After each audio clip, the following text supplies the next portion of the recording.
Presented by Nikhil बेदर्दी। प्रेम से बोलिए बाबा विश्वकर्मा की।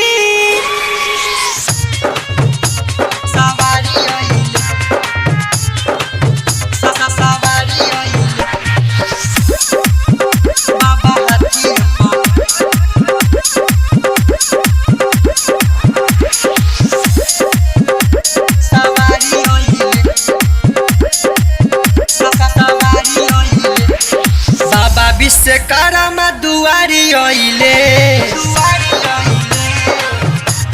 ए भैया बाबा विश्वकर्मा दुआरी आइले। देख हाथीए पर होई के सवारी आइले। बाबा हाथीए पर होई के सवारी आइले। आरती सजाई के पुजारी लइले।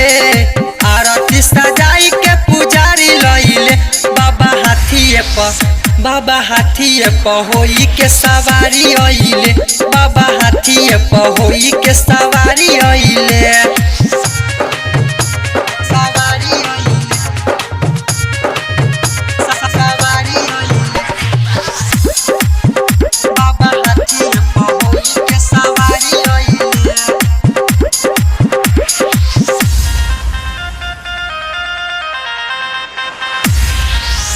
बाबा हाथीए पर होई के सवारी आइले।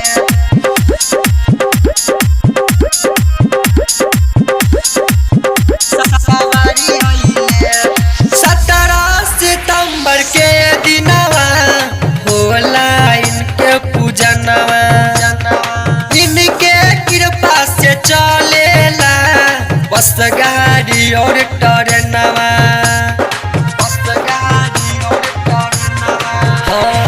17 सितंबर के दिनवा होला इनके पूजनवा।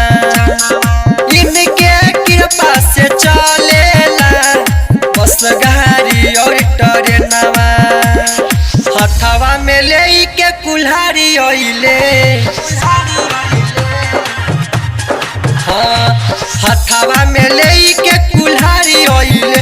बाबा हाथीए पर होई के सवारी आइले। बाबा हाथीए पर होई के सवारी आइले।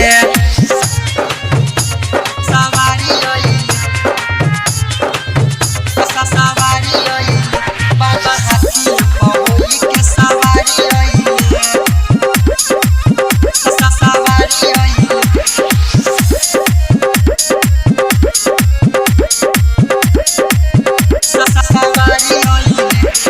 दर्शन करेला लोगवा जुटल बाधे खसारा। निखिल बेदर्दी सोनू बोलेला जयकारा।